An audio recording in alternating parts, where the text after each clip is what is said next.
I set 52 all-time record highs during the course of the 11 months, because this was done on 11 months. Now we are actually officially 12 months as of today. All right, now let's go ahead and get to these questions. You know, the best part of these Trump press conferences. Fire up those big plans. I said, well, are under construction already. They're going to have. I never went to them. I never even thought to go to them. They should be able to secure. As an example, Iceland, without tariffs, they wouldn't even be talking to us about it. So we'll see what happens. I think it's going to work out quite well. Yeah, right behind. Thank you, Mr. President. How would you characterize your Lula from Brazil?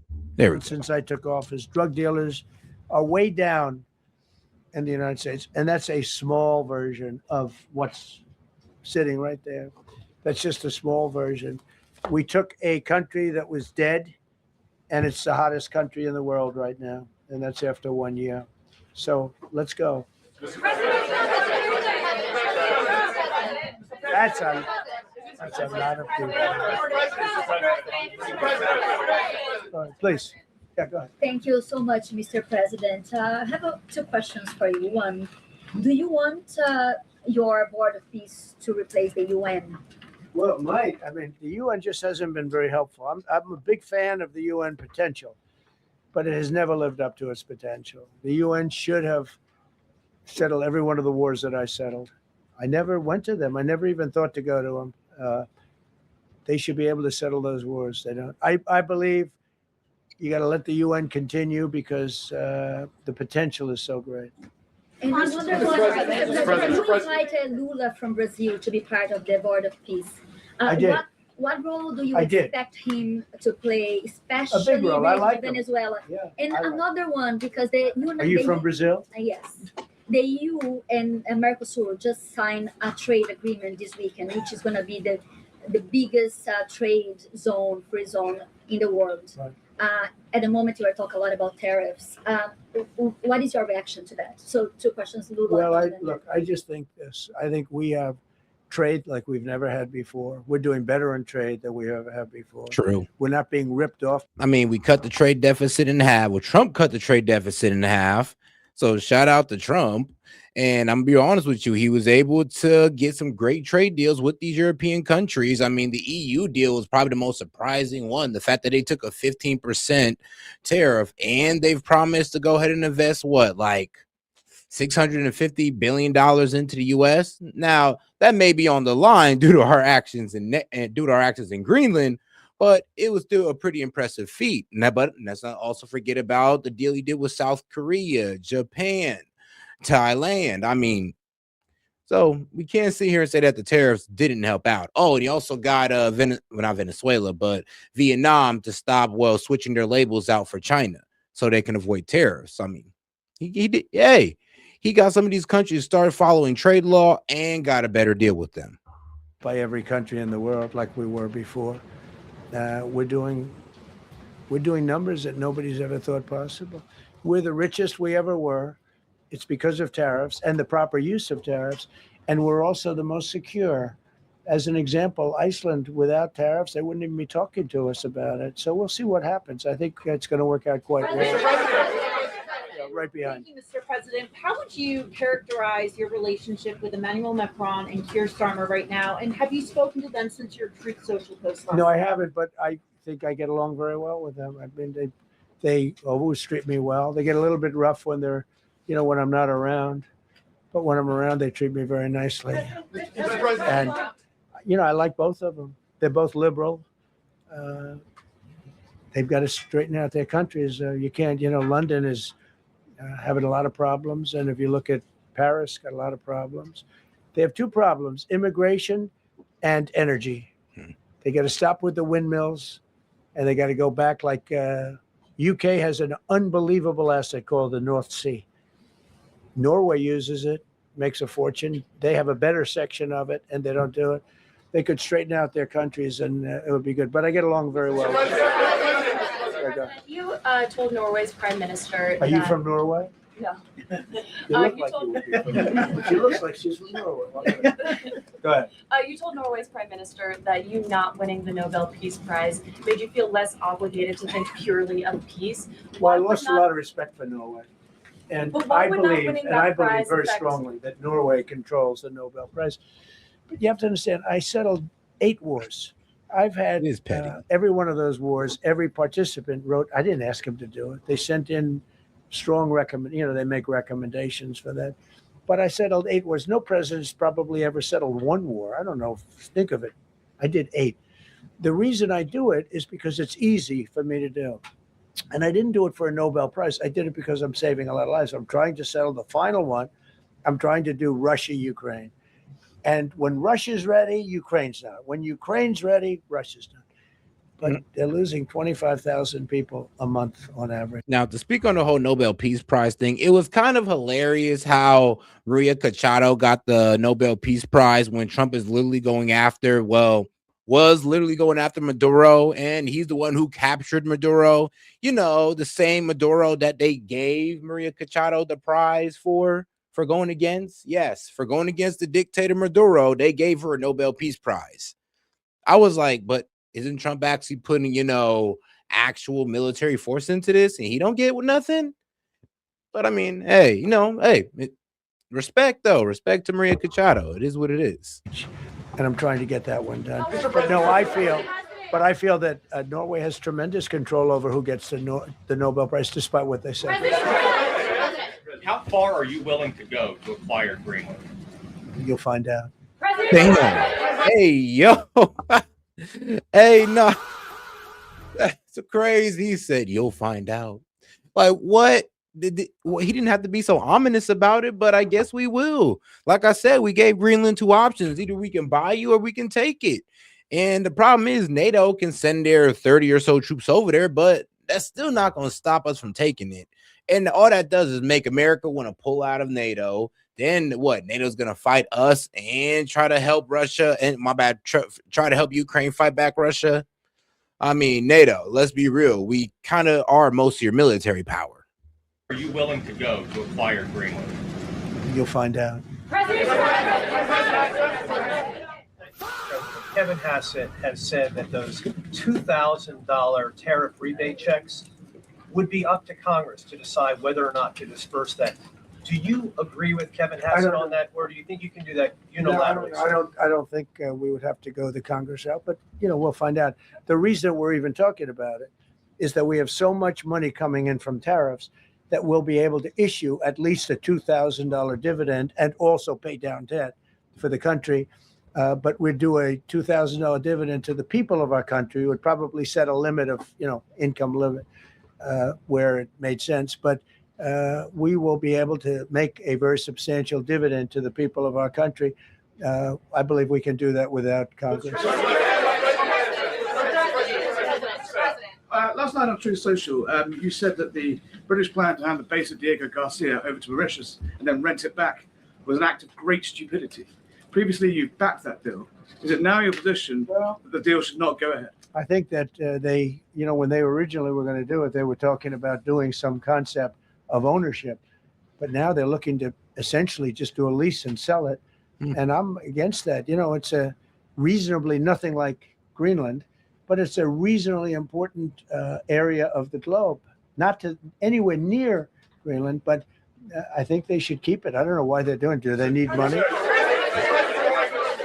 Mr. President, with your support to the Syrian government, most probably you avoided another civil war and a bloodshed in Syria, especially after the fall of the regime. I did a good job. And, the Syrian government, the last 2 weeks, had to use some force to implement its force on specific areas.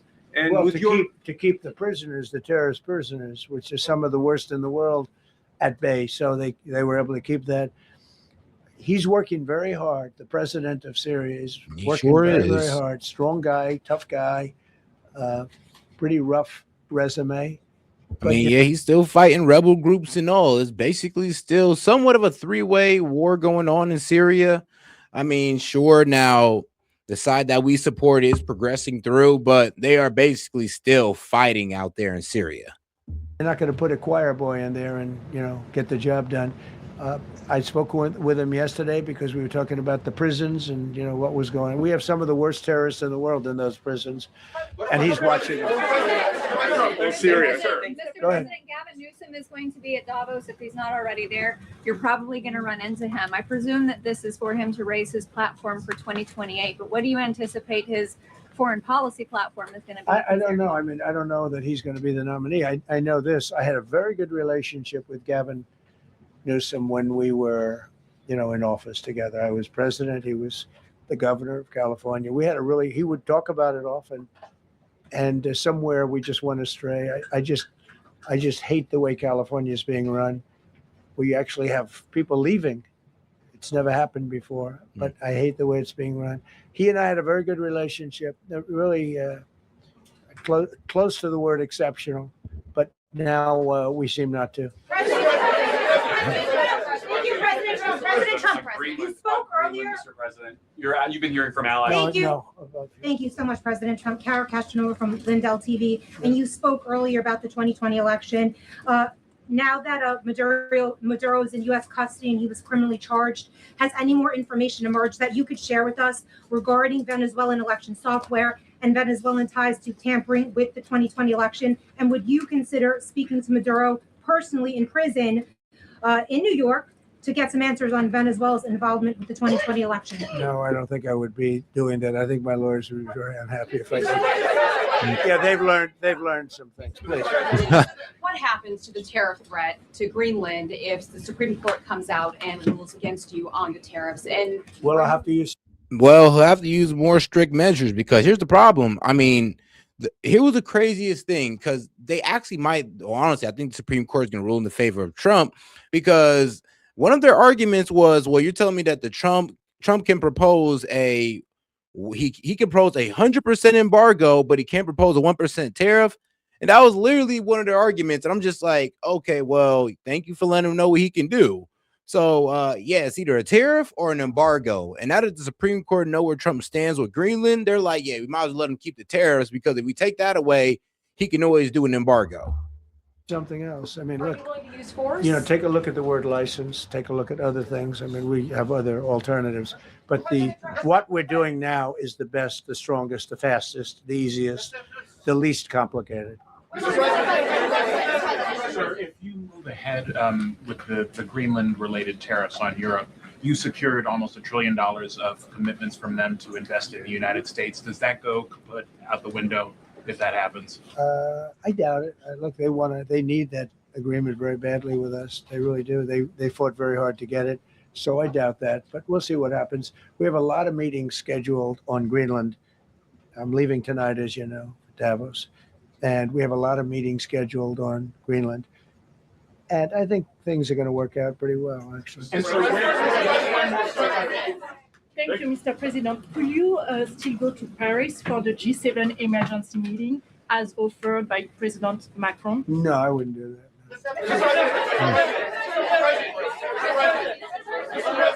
Because, Emmanuel's not going to be there very long. And, there's no longevity there. He's a friend of mine. He's a nice guy. I like Macron, but he's not going to be there very much longer, as you know. And I think, I have meetings with the people that are directly involved, not some of the people you're talking about.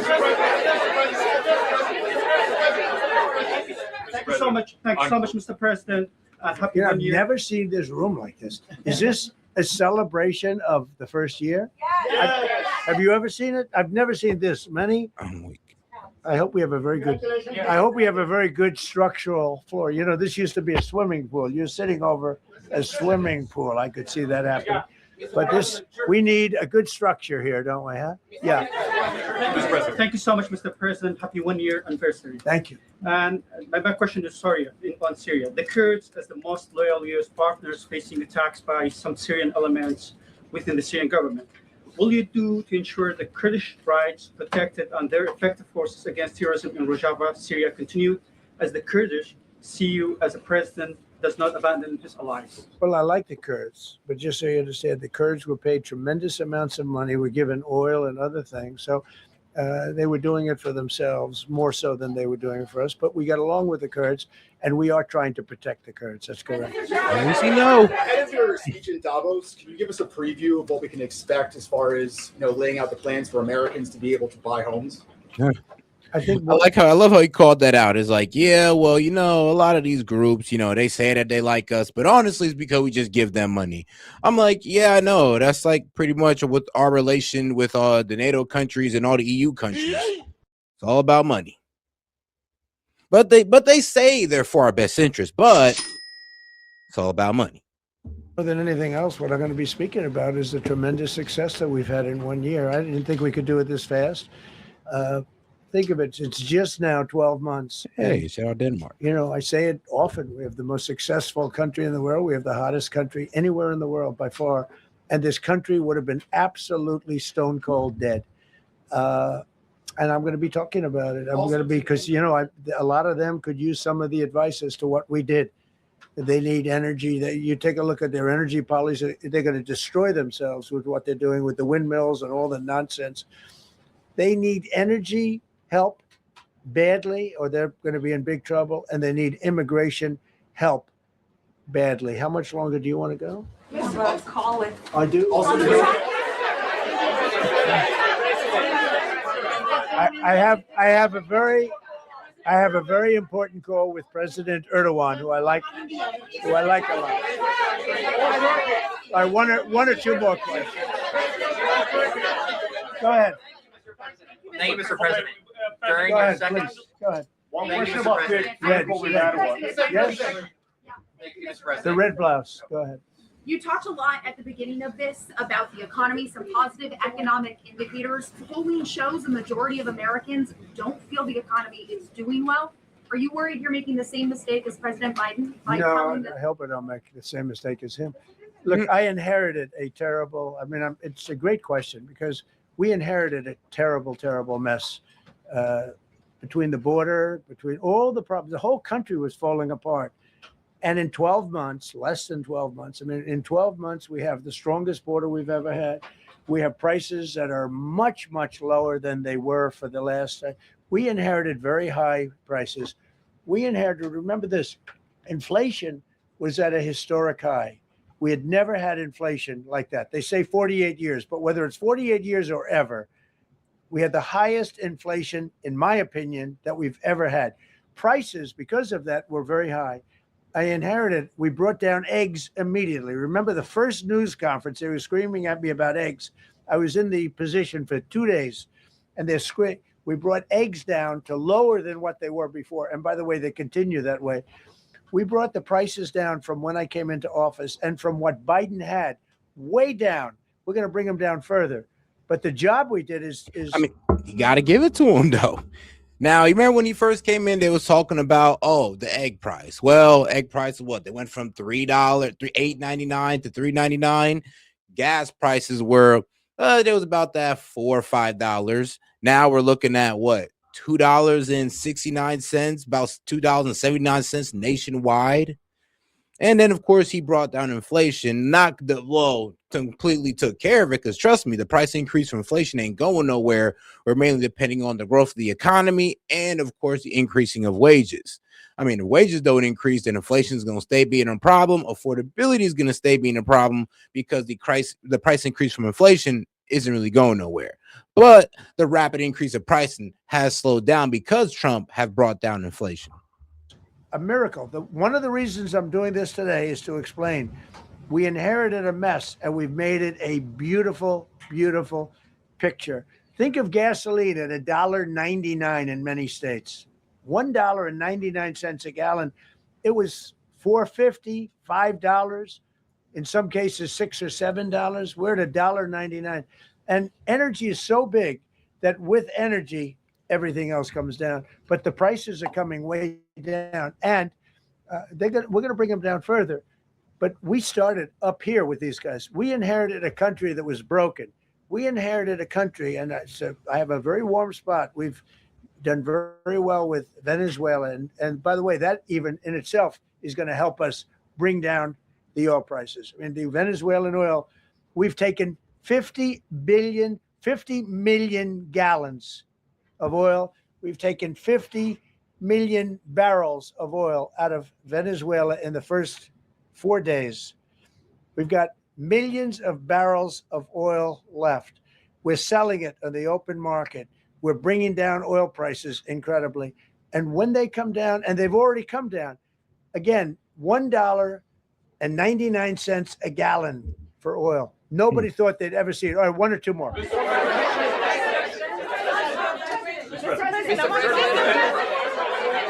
ahead, go. Yes. I want to ask you about Iran. Is the military option still on the table? And can you assure us that the killing in Iran has stopped? Most And likely not. In regard to the Peace Council, which members have to pay $1 So billion? with Iran, are you from Iran? No, I cover the White House. Where are you from? I'm Palestinian American. So with Iran, they were going to hang 837 people. And I let them be known that, and we let them know that if that happens, that will be a very bad day for them. I mean, it's too late. Iran is already hanging. And the problem, well, here's the thing, though. They're only hanging the protesters that did crimes against God. So not all 800 of these protesters that they set to be executed. No, they paused some of them, but they went ahead with a good amount, which were they said to be crimes against God. You know, whatever that means. And I mean, you know what? If I could actually tell you what that means, well, it means that it's the guys who pretty much burned down the mosque in Iran. And they decided not to do it.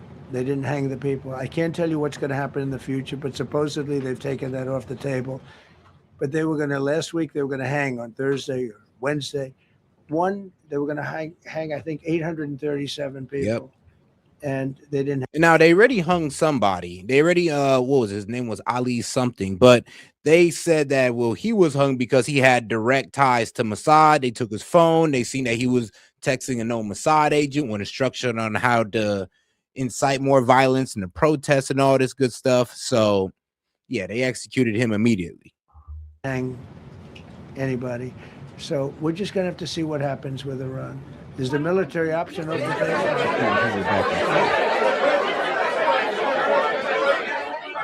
Go ahead.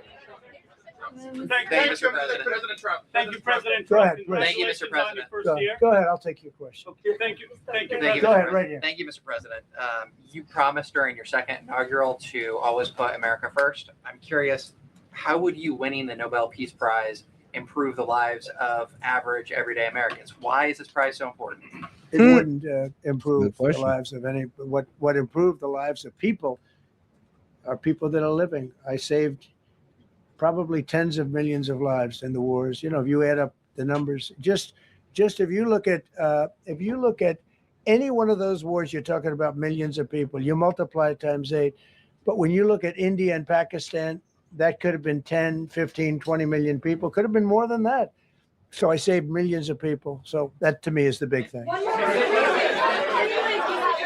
What? You suggested a moment ago that perhaps the reason why a positive story about the economy isn't getting through is because of, bad communications people. But are average Americans wrong to still feel high prices? And how much longer does the White House hope that they? So I think a lot of people are. I would also hit him with this as well, because Trump needs to take the opportunity to start punching back on the left about this affordability problem or affordability crisis, because it's kind of crazy that this is coming from the people who run the most unaffordable states and unaffordable cities in America. And I would also point out that things are, let's see, like from where I'm at in Ohio, it's about 30% more to buy groceries. Well, in New York. So I pay less in groceries, 30% less in groceries than somebody who lives in New York. It's the same in California, Colorado, Minnesota. All of these blue states are more expensive than red states. And I would have to point that out. And I would also tell Trump, this is how you can win the midterm, by telling them to hold their own accountable and be like, yeah, prices are going down in red states. Red states are actually seeing more jobs come in and wages go up. But over here in blue states, we're kind of just seeing more taxes put on us. And that needs to be called out. And I'm not sure why Trump or nobody in his campus put that in his ear, because it's really easy to point out. They have the numbers. It's all out there for you to see. Are listening to the fake news a little bit. And I'm not blaming anybody. I think I blame ourselves. I think we've done a much better job than we're able to promote. We're not promoting. We're doing a great job, and we're sort of letting the promotion take care of itself. One of the reasons I'm doing this news conference, I think it's important. We have taken a mess and made it really good. It's going to get even better. But if you look at prices from a year or a year and a half ago, you look at the Biden prices, they were way up through the sky. And, you know, they use the word affordability. They just say affordability and they don't talk about it. They created the affordability problem, and we are solving it. We have solved a lot of it. Again, everybody agrees in this room, I think, gasoline prices have come per gallon way down. When that happens, everything else comes down, but they've come down way down. Many of the groceries have come way down. It's all happening, and it's happening strong. But if you go back a year and a half, 2 years, take a look at those prices and look at the prices now.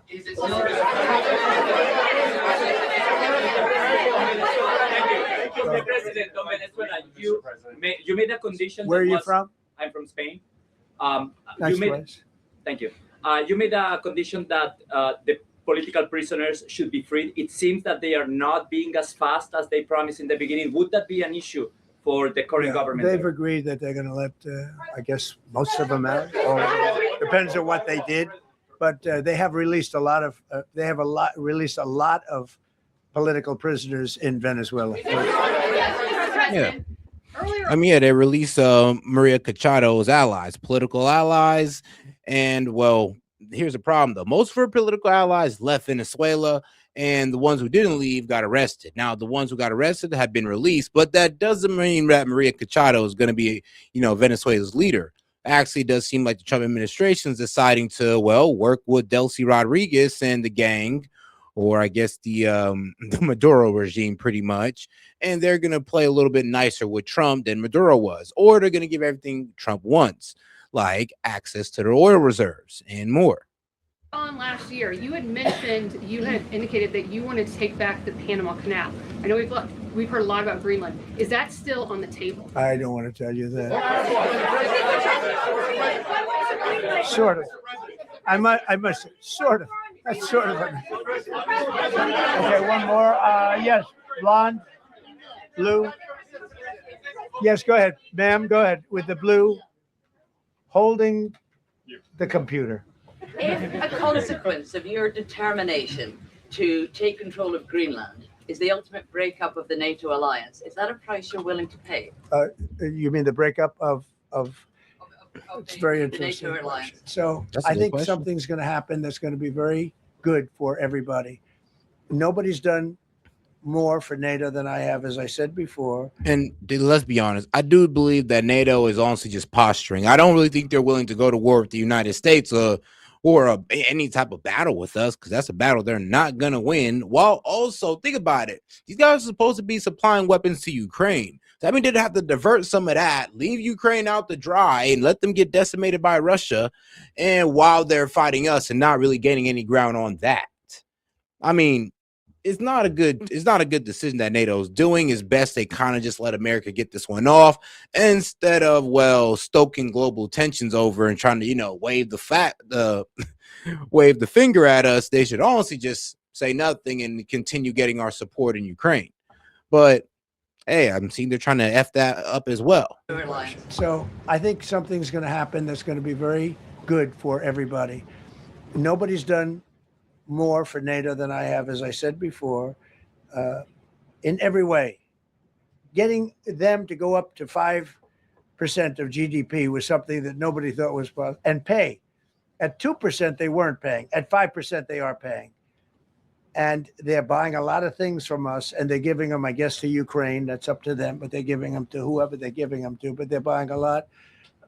I think that we will work something out where NATO is going to be very happy and where we're going to be very happy. But we need it for security purposes. We need it for national security and even world security. It's very important. How about it? Thank you very much.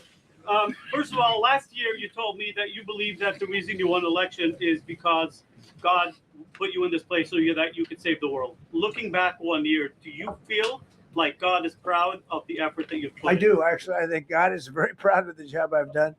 And that includes for religion.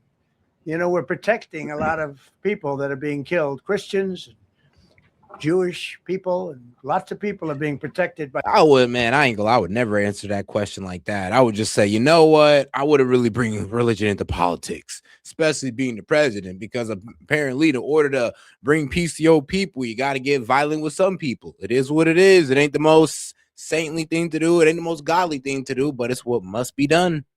And me, that wouldn't be protected by another type of president. No, I think a lot of people are very proud of the job we've done. We've had an amazing year. This has been one of the greatest years. Even some people that wouldn't necessarily love me instinctively, they're saying this was an incredible year. We've had an incredible year economically. Look at our border. Our border was a disaster. People poured. It was an invasion into our country of a lot of very bad people, good people too, but a lot of very bad people from prisons and drug dealers and gangs and horrible people, murderers, thousands and thousands of murderers allowed into our country. And we now have the strongest border of any country. There's probably not a country, I guess North Korea has a pretty strong border, by the way, but there's not a country in the world that has a border like we do. And we took it from the worst border. We had the worst border in the world. Now we have one of the strongest borders in the world. One more question. You said you're confident something's going to get worked out in Greenland, but Greenlanders have made it clear they don't want to be part of the U.S. Well, what I gives haven't. the I U.S. haven't. the right to take I away haven't that spoken. self-determination? When I speak to them, I'm sure they'll be thrilled. They said they don't want to be a part of the U.S. What gives them the right to not? I mean, here's the problem, sweetheart. Like what Trump is establishing is like basically a 3-empire world order that it looks like we don't really got a choice in. And I'm gonna go ahead and make a joke about it at the end of the live, but I'm just gonna tell you this right now. The way this is all going is that look, if it's in our hemisphere, it's ours. We control their self-interest. Actually, no. F their self-interest. It's all about if they're working within our self-interest and the people live in peace under our self-interest, just like the American people do.